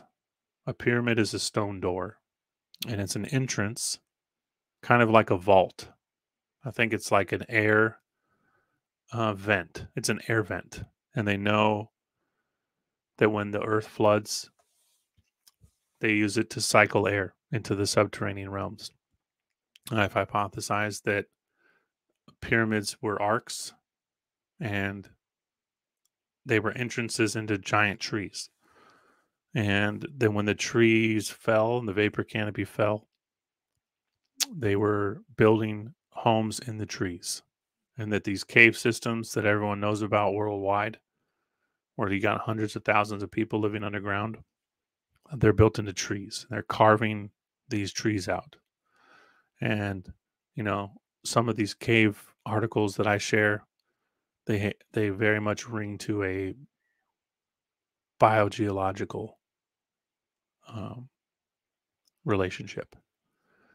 So yeah, I don't want to go too deep on that and stick with the Alaska stuff. Time is ticking away. Holy smokes! But yeah, um, authors were writing about this in the 1920s and 1930s, and the Giza pyramids are covered in salt. There was a flood that covered the Giza plateau when the pyramids were there, and they had a layer of salt that the authors were estimating that the pyramids must have been below ocean water for at least 1,000 years, like Avatar, exactly like Avatar. One of my first, so eventually I'll be doing little movies on videos, or I'm sorry, videos on movies, because there's a lot of this. But Avatar is a perfect relationship. When you look at nature, 80 to 90%, depending on the climate, 80 to 90% of all living creatures live in and around the tree. They live under the tree, on the tree, or in the tree. And I think that humans had a similar relation in, on, and around. And when we're dealing with trees on a spectrum that I'm discussing, I would say that we're inhabiting the trees, living on the trees, in the trees. And yeah, like a cypress tree, as I've said with Longo, a huge portion of the cypress tree is hollow. And in Florida, when they have hurricanes, all kinds of animals that are enemies, animals that you would never see together, they climb inside the cypress and they hide inside the cypress and wait out the storm. And that just like resonated with me, that I think that's not only were we living in the trees, but they were sheltering us from huge storms, and other things, giant animals. Yeah. So, anyways, that was kind of a weird tangent there, but yeah, we're running out of time, and I want to be able to answer some questions. We got two left, and then we'll get into the society. Prehistoric civilizations in the wilds of Alaska, California, 1906. Coffer dams resting on bedrock buried several feet below the surface. Wooden beads on iron wire. A city of snow and ice, laid out in streets, blocks, mosques, towers, stone-like, in a state of petrifaction. Evidences of prehistoric civilizations in the wilds of Alaska. A prehistoric civilization in the wilds of Alaska are gradually being brought to light. Last summer, miners working on the Gold Run Creek in the Nome district, found several coffer dams a considerable distance below the surface and resting on bedrock. While on Kuragat Creek, a bedrock drain 500 feet in length was found. And near the same place, a string of wooden beads was also found, and the beads being strung on iron wire. So the iron wire you can't overlook the iron wire. That's really interesting. Ironwork is, pushing the ironwork narrative closer to our time frame is really interesting, because, you're always going to hear primitive KV type designation for people, and iron was not a part of that. They were in a state of petrifaction and have been sent to the Smithsonian. Oh, never heard about it. These discoveries caused considerable comment, and the miners are firm in the belief that many centuries ago, that section of Alaska was the scene of an active mining operation. Following these discoveries comes the report of the finding of a prehistoric city in the Copper River country in Chista. These names are tough, I'm sorry. Which promises to be a rival to Alaska's famous Silent City, as revealed by a mirage, as well as affording a promising field of research for scientists. The discoverer of this wonderful city is George F. Churchill, and he tells of his discovery in a letter written by him to Colonel L. F. Shaw of this city, who spent 2 years in the Nome County as a prospecting partner with Churchill. But early last spring, Churchill went into the Copper River County, and last fall, Colonel Shaw returned here from Nome. In his letter, Mr. Churchill states that the last fall, while prospecting in the county, accompanied by 2 Indian packers, he came to a small stream which bore the appearance of never having been explored, so he decided to explore it. After ascending the stream in a small canoe, a considerable distance, and narrowed in between high cliffs, and shot with dizzy swiftness down the gulches, making it necessary to tow the canoe by means of a line. For many days they toiled before the range of cliffs and mountains were passed, and when this was accomplished, the river broadened, and the country became more level. The banks were well wooded, and game was plentiful. After several days' travel in this level country, a range of mountains was sighted, which was reached with much difficulty.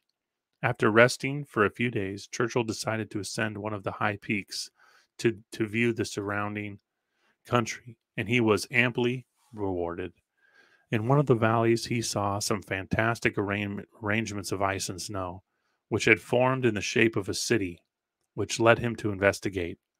He descended the mountain and, after a few hours' travel, reached the outskirts of the mysterious city. To his amazement, he found that the place was laid out in streets and blocks of strange looking buildings, which resembled mosques and towers, etc. The whole seemed to be of solid ice, but a series of blows with a prospecting pick on one of the walls disclosed that beneath the ice covering was some sort of building material, which appeared to be wood, but it was of stone like hardness, apparently in a state of petrifaction. The silence around the place was something ghostly. Not the slightest sound broke the awful stillness. The streets in many places were blocked with huge masses of ice. During the brief investigation, the Indian packers became stricken with terror, and when Churchill signified his intention of continuing his investigation, the Indians rebelled and started to return to the county. Ramon Strances availed nothing. Stranges? I don't know. And as Churchill did not wish to be left alone, as winter was approaching, he gave up further exploration of his strange find, but states that during the coming season he will organize an expedition to return to the city of ice and snow, and he feels confident that he will establish the fact that the wilds of Alaska were once inhabited by a civilized class of people, and also that what is now a region of snow and ice was once a tropical climate. Love that one. So, towers, mosques, stone cities, petrified wood, streets. So, a completely different guy hypothesizing advanced civilizations and tropical climates.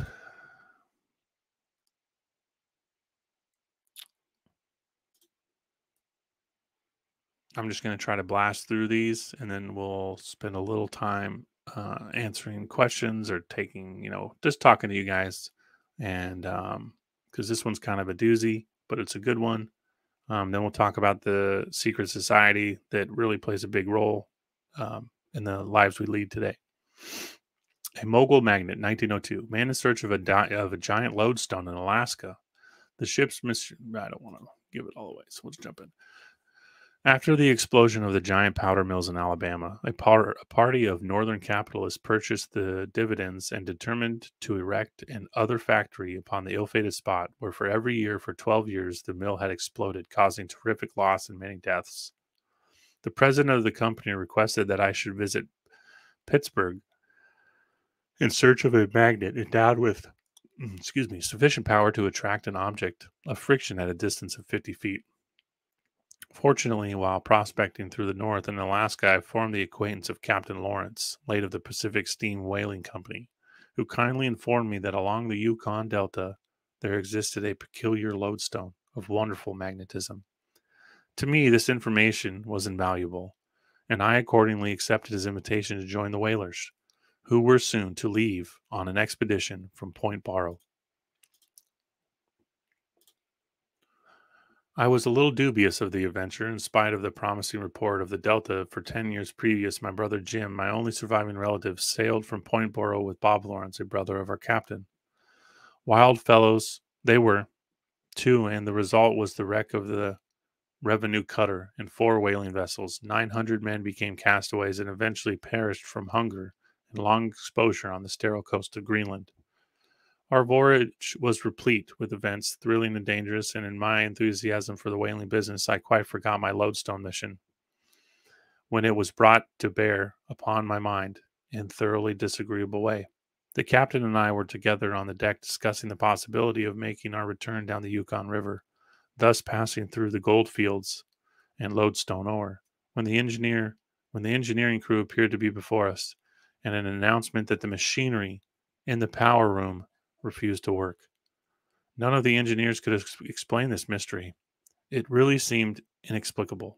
Soon the steam died away, but strange, the vessel's speed increased and began registering as high as 270 knots per hour. Okay, we're dealing with a large whaling vessel that is now lost all machinery, no power. Everything's refusing to work. The vessel's speed has increased, so the engines aren't even working, and the boat is going 270 knots per hour. Now that's absolutely terrifying. It was indeed a ship at sea. What direction we were going, it was impossible to tell, for the compass didn't show. But with a glass, I saw at a distance a mountain of dark color, and the secret of our speed was revealed. We were within the we were within the precincts of the great Lodestone Mountain, that both the explorers, Ross and Franklin, believed to be near the pole, surrounded by waters, presumably unnavigable. I knew that when we arrived within a certain distance, the attraction of the mogul magnet would be so powerful that the vessel would be crushed into pieces against it. A hasty examination was made of the vessel, and nothing could be done to avoid the disastrous landing, for the hull was of heavy iron, of the ordinary build, with fastenings of steel. We therefore thought no more of the vessel's safety, but of how to avoid death shock, which most assuredly would come to us all. Necessity was the mother of invention in this case. An avenue of escape was suggested by a British sailor, who through fear had already suspended himself 3 feet above the floor by catching to a rubber strap that hung from the ceiling. Within half an hour we had a strap each and were dangling in the mid-air when the crash came.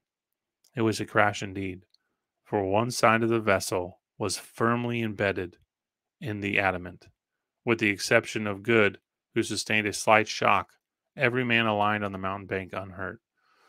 So this magnetic mountain grabbed this steel whaling vessel and dragged it through the ocean at 270 knots per hour. We succeeded in reaching the top of the mountain where millions of grouse, so they're marooned on this island now. They've climbed to the top of the mountain. We succeeded in reaching the top of the mountain where millions of grouse flew gaily enough around. So when you study the lodestone, you'll find interesting things about animals circling it. I'm sure some of you have seen some of those images that have kind of gone viral recently about that. And I've touched on the lodestone and the worship stone and the living deity that is the lodestone, and the Mecca and Kaaba and the circling of the stone. Where was I? And I, in advance of the party, stopped and rubbed my eyes as well as I might. There, not 20 yards in front, placed in a charming situation under a group of overhanging cliffs, was the cozy habitation of a cliff dweller. So they're on this lodestone island, and they find a habitation of some kind. What the dickens, exclaimed I, can this be a mountain of cliff dwellers? Even as I said it, from an aperture in the rock, there limped out a Rip Van Winkle-looking fellow, clothed in a beautiful cloak of duck breast, and with a glorious crown of white locks. I thought I must have got a touch of the sun. How did he ever get here? Besides, he was alone, for he could easily see all over the mountain. I stared, and so did the other men. And just as the instant the captain came up from the rear. Here, Cap, said I, is that a white man or a North Pole Josh? Then all of a sudden the white-haired man gave a cry and came nobbling towards me. When he got close, he fell down in a sort of faint.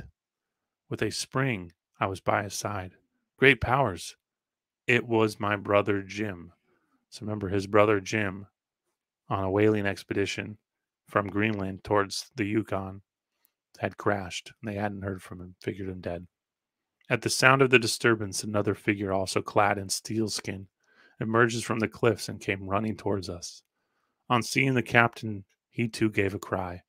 Cap, he hollowed, do you know me, Bob, your brother?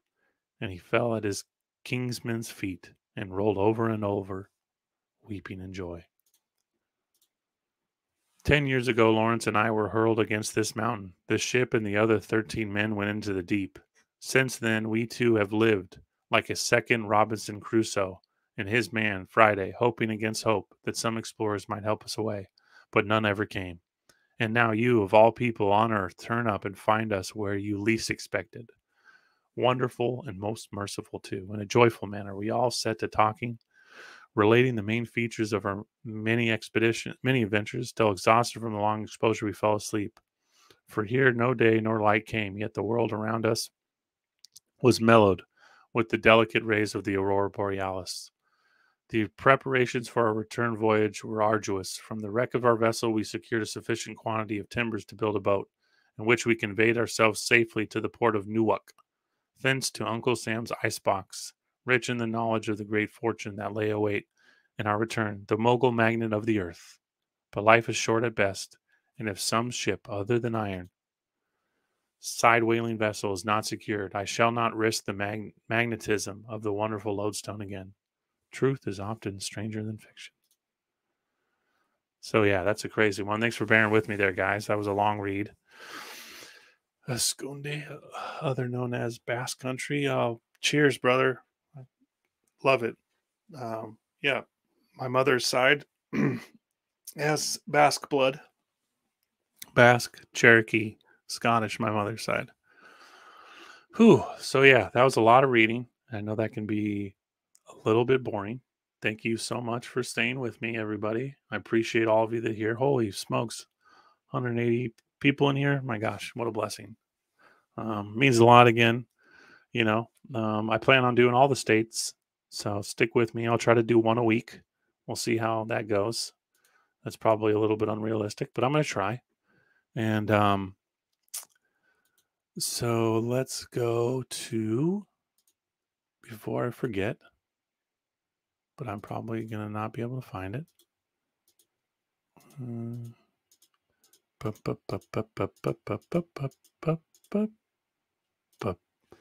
All right, we're going to find my article about the Brotherhood, the Alaskan Brotherhood.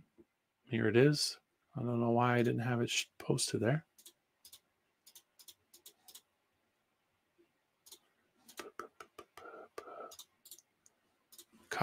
Give me just a second, guys. Sorry about that.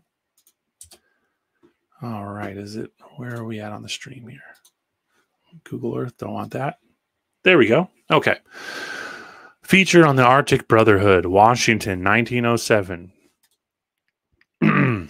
In the spring of 1898, when thousands of gold seekers were making history by their concerted rush to Dawson in the Yukon Territory, the steamer Seattle was on her way to Skagway with a boatload of hardy pioneers who were determined to cross the Chilkoot Pass or die in the attempt. It was on the steamer that the Arctic Brotherhood, a secret and fraternal organization, was formed by the passengers on board. They were all going to a new land, and none knew what would befell them.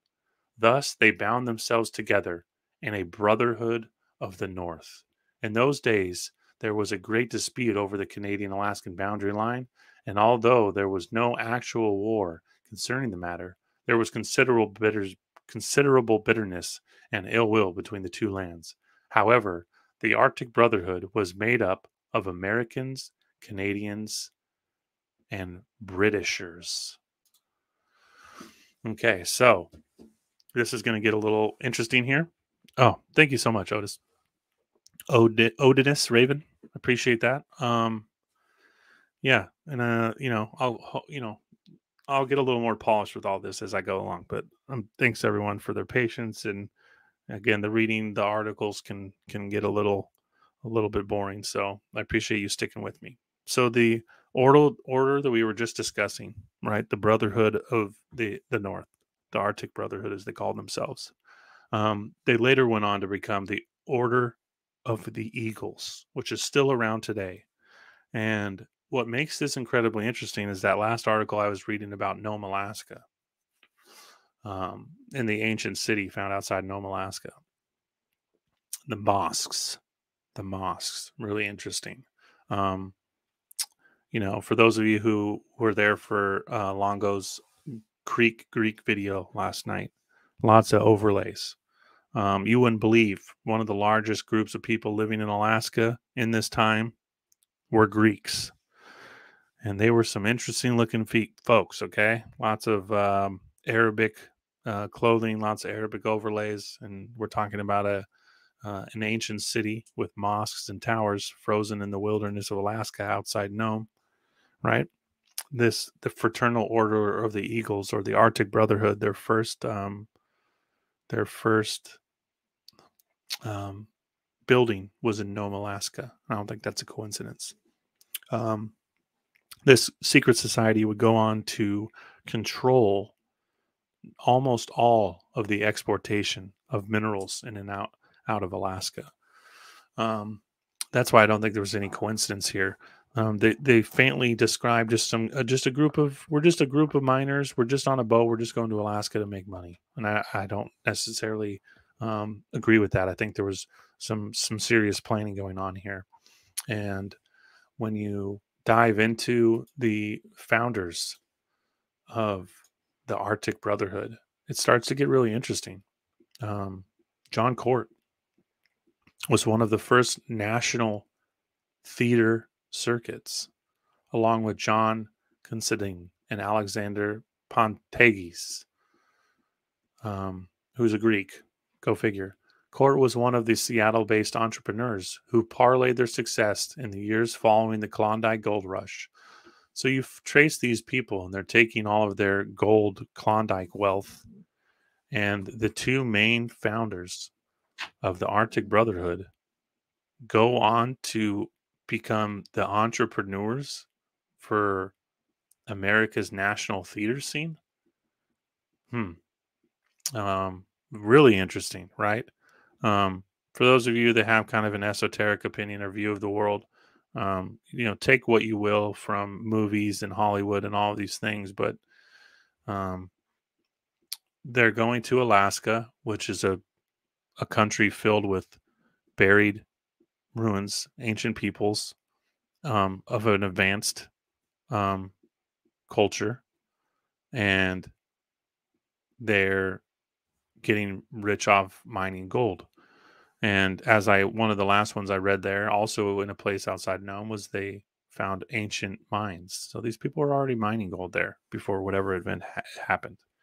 And the founders of this Arctic Brotherhood, who go on to be called the Order of the Eagles, and hopefully I can find it quite easily here.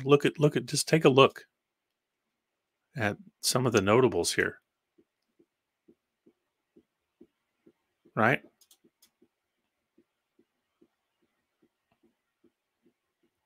Okay. For those of you who don't know about Boys Town, it's quite a depressing subject matter, and there's a good documentary out there on that.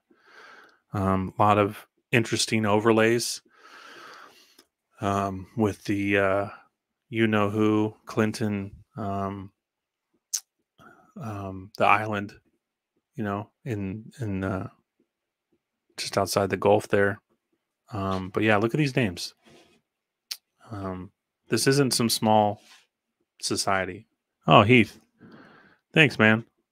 Wow, man, that means so much to me. Really, fantastic, man. I don't even know what to say. That's fantastic. Thank you so much. I really appreciate that. Um, but yeah, this is not no one talks about this group. No one really even knows about them, and their foundations being going to a new land, which was an old land, and they were aware of this, and they're finding, buried ancient stone and wooden cities, ancient mines right outside Nome, which is where they happen to set up. Just look at some of these entertainers. I mean, it's crazy.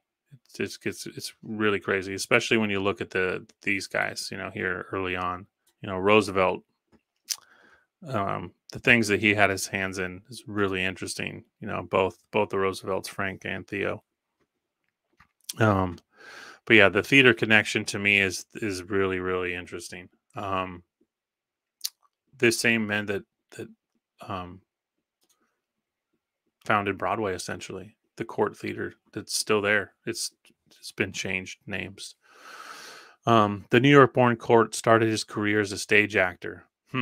Okay, so he's a miner and a prospector, but he's also a stage actor, and he's part of interesting family connections. And goes to the Klondike, controls all the exportation of the gold out of the Klondike, and then decides with that money that he's going to open all these cinemas all over the West Coast, all the way down to LA. He had cinemas.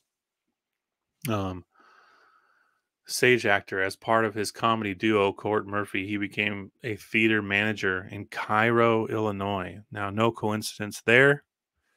You guys hear me talk about, that the what's buried below our feet tends to lend to the credence that America was the true old world, and that a lot of the quote biblical um, histories from a geological location seem to be here. And man, it's that interesting. He became the theater manager in Cairo, Illinois. So he leaves the Yukon to go to Cairo. I don't think that's a coincidence. Then he opens the Standard Theater in Seattle. I don't want to spend too much time on this guy, but it's quite a rabbit hole. You could really go pretty far here, And of course, his name is more theater. When you look into some of the mid late 1800s, it seems a lot of the quote theaters, the Moor, they were Moorish and they had Moorish architecture. Now, why is that interesting? Well, we were just talking about Moors and Greeks in Florida, and the Fertile Crescent, strengthening again what I was saying earlier about the old world being here, and your Alaska's showing a lot of this as well. We're finding quote mosques, the earliest, the largest predominant nationality in Alaska post the purchase from Russia was Greeks. Interesting. And yeah, so if it's something that interests you, you can dig on it yourself a little bit more. But it's an incredible relation here. I don't think there's any coincidence. And again, going just by the notables list, it'll blow your mind. Because I could do a whole video, 2-hour video about Ronald Reagan or Theodore Roosevelt. Harding was an incredible person. Harry S. Truman. I could just talk about the synchronicities between his name and the 33rd president, and yeah, John F. Kennedy. Crazy. I left out one here that I really didn't mean to, so I want to make sure I get this in here.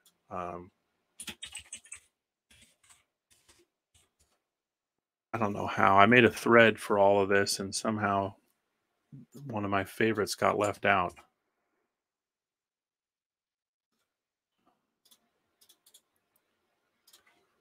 So again, I apologize. Thanks for sticking with me. Thank you all so much for being here. I'm going to go for about 20 more minutes, 15 more minutes, and I want to spend a little time talking to you guys at the end here.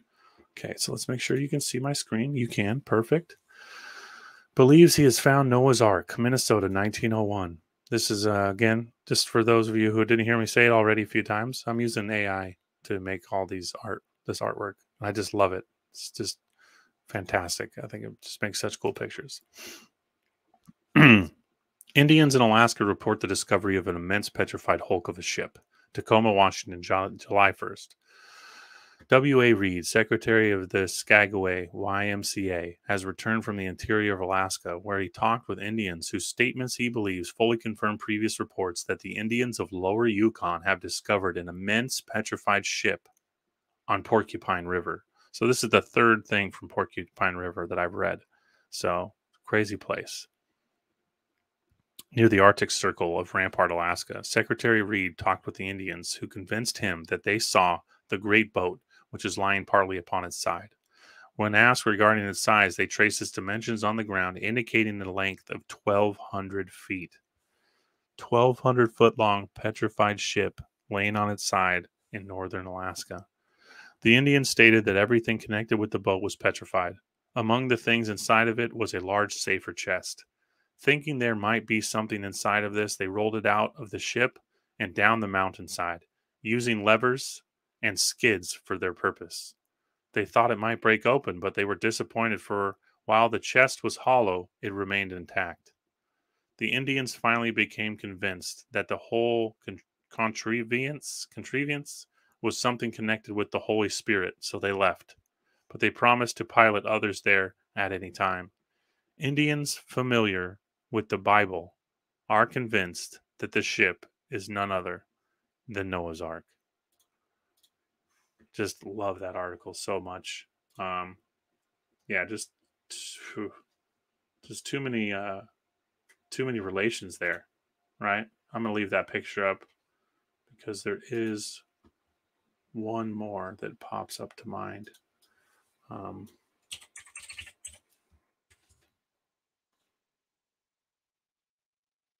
yeah, so see, and again, I thanks for sticking with me. Using Twitter through Google is really clumsy and it's not very professional. But I'm not very professional, so that's okay. Alaskan ancient city, earthenwares, Greek design, like New Mexico, protrusions of a wall, numerous other walls. American Pompeii. So here's the art I made for this article. I just love it. This will be my last article. So if you guys have any questions or things you want to say, just put like a symbol. Let's do a raised hand, and then whatever your question is or whatever you want to say, and I'll go through those before I sign off. So this will be my last article. Thank you all so much for being here. Every time I do one of these, it just strengthens that I'm doing the right thing here, and just means the world to me that people are interested in what I have to say. Alaska's ancient city, buried like Pompeii beneath a sea of molten lava, in the midst of the wild Alaska territory, previously unmarked by footprints of modern civilization. An American Pompeii has been discovered by Professor Alfred Eldridge of Montreal. Professor, excuse me, Professor Eldridge left his home in the Canadian city to explore unknown Alaska for 4 years, over 4 years ago, and was thought to have been lost and destroyed by savages in the Great Northern Forest. His friends and relatives were most agreeably surprised when he suddenly appeared about four former haunts and likewise much interested in the remarkable tale of the long wanderings and astonishing discoveries in the perilous savage region of the darkest America, he told. My trip up to that time had reached the unexplored region, was neither especially interested nor novel, said Professor Eldridge. Much of my time was spent at first in traveling over a vast country, the characteristics of which have been told and retold by explorers, and I could add nothing new to its description. From my hurried passage to the border to unknown districts, I was surprised at the number of Indian villages having no connection with civilization through which I passed. However, although the existence of some was well known to me, being almost exhausted with the rough means of travel, I was forced to endure.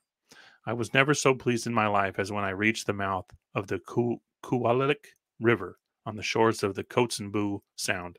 Here I encountered a small settlement of Indians who were much surprised at my desire to proceed upstream. I was informed that there were no settlements of living creatures in the high forest regions to which it led, and that no white men had ever attempted to enter the wild, secluded territory. The Indians themselves were ignorant of the characteristics of the country. The chief did all in his power to persuade me to abandon my project, explaining unbearable perils galore, which I would be certain to encounter. And finally, and okay, you pulled my headphones out. Yeah, thank you. Apologies, everybody. Okay. Sophie, stop. Where was I? I'm sorry. The chief did all he could to persuade me to abandon my projects, explaining unbearable perils galore, which I would be certain to encounter. And finally, finding my determination unshaken when he had finished, I was further acquainted with the horrible Indian superstition regarding the secluded land. Sorry. On the border of the little lake where I stopped, my attention was drawn to the spot. Sophie, come on. Thank you. Which had evidently suffered some recent disturbance. On arriving at the situation, I saw that a great body of earth had broken away and rolled down the mountain. The first thing to attract me was the discovery of a small piece of broken earthenware, light brown in color, with an artistically worked trimming of Greek design, worked in black pigment. It was just such a piece as those I had found in New Mexico some years before, and anyone could imagine my amazement at its discovery in the quarter. I turned quickly to scan the sides of the earth where the avalanche had torn it apart, and in the midst of the crevice, not 300 yards from where I stood, I saw the protrusion of a wall, dull gray masonry, crumbling and broke, but showing beyond all doubt, even at that distance that the builder was human. The wall was a little over 6 feet deep in the ground. I discovered on arriving at its location, and both of its ends were lost in the ground about it. On making further investigations, I found evidences of numerous other walls at a distance of 30 or more feet apart, and some of them revealed corners of masonry. It soon became evident to me that I had discovered an American Pompeii. Through the work of the avalanche, the remains of the houses I saw were undoubtedly those of a prehistoric city, covered with earth and debris, which had hidden it through some volcanic action, possibly during, but most likely long after its destruction, centuries on centuries ago. The first wall I discovered, the one mostly covered, was 3 feet thick and of stone throughout, and others close by were even 5 feet in width. All of the masonry was beautiful symmetry, constructed of hewn sandstone blocks of an approximately even size, laid in strong mortar beds and with the joints broken. There were many pieces of broken pottery and other articles of domestic use lying around the ruins, but I sought higher game, and after preparing a wooden handle to a copper spade which I picked up on the scene, I went to digging most industriously. To my strongly mingled surprise and unexpectedly almost immediately, my antiquated spade unearthed a few more fragments of pottery, which seemed an ominous sign. The deeper I dug, the more these were turned up, and among the pieces I found the relics of a prehistoric Alaskan race, which I now possess. As I reached about 6 feet beneath the surface, in the hole which the avalanche had made, pots, vases, cups, plates, jugs, pipes, and numerous articles of doubtful use and too heavy to bring away with me were uncovered, with almost every thrust of the spade. I had perhaps dug directly into some long deceased resident's china closet. If so, he was very likely a warrior who kept his implements of battle upon the bottom shelf, for the last articles my spade revealed were mixed sizes of arrows, spears of odd designs, scrapers, hatchets, drills. I proceeded to explore someone else's unknown quarters, and dug into a square room which had no windows in the walls. Here I found some of the finest specimens of pottery I have ever seen. They were beautifully decorated and finished in a way that is a lost art to modern potters. There were many exquisitely shaped jars, about 3 feet tall, and as perfectly preserved as the china just delivered from the hands of our 19th century potters.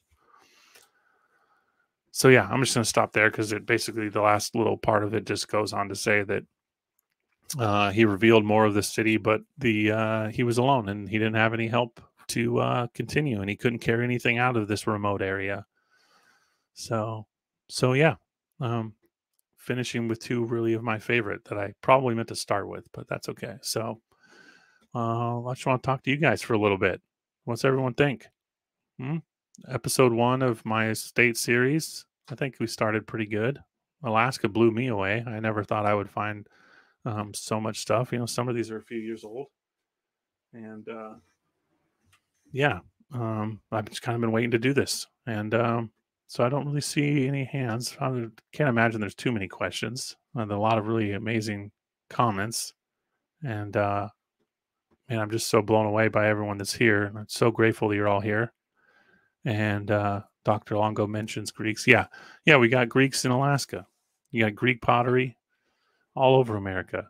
They found Greek pottery in my home state, Montana. Yeah, all over. So, what is Greek?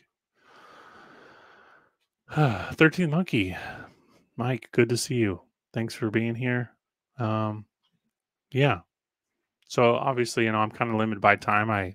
This is only maybe a third of the articles that I have on Alaska that I think are worth presenting in a video. But I wanted just to kind of pick some of my favorites.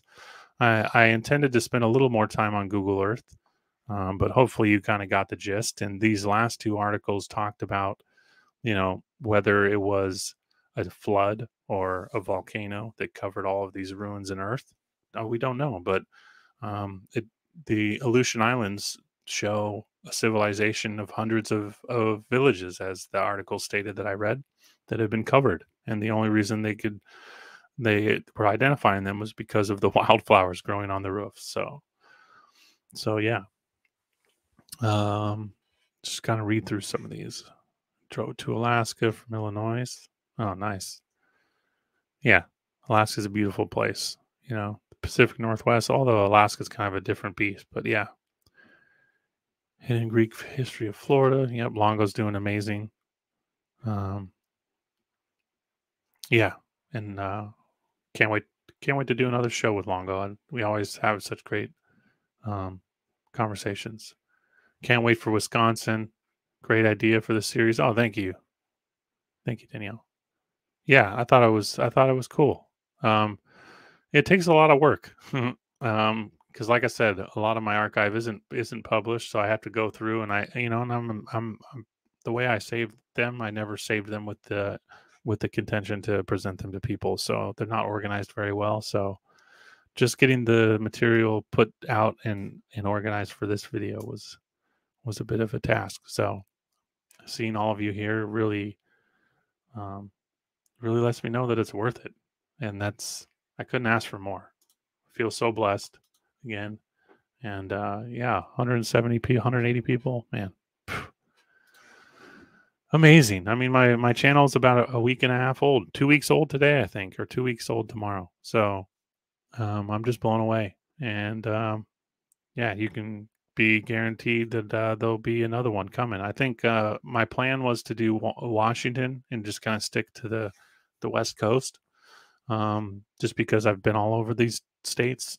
I've trodden on the land, so I feel a little more um, of a connection to presenting the information. But yeah, so I think Washington will be next. I'm starting my own book series. I planned on doing it tomorrow, but got a lot going on at home, and um, two of my boys are starting baseball, and we just got a lot going on. So trying to do another video tomorrow. I don't know. Stay tuned. I might be able to get a small little clip of my book series out tomorrow.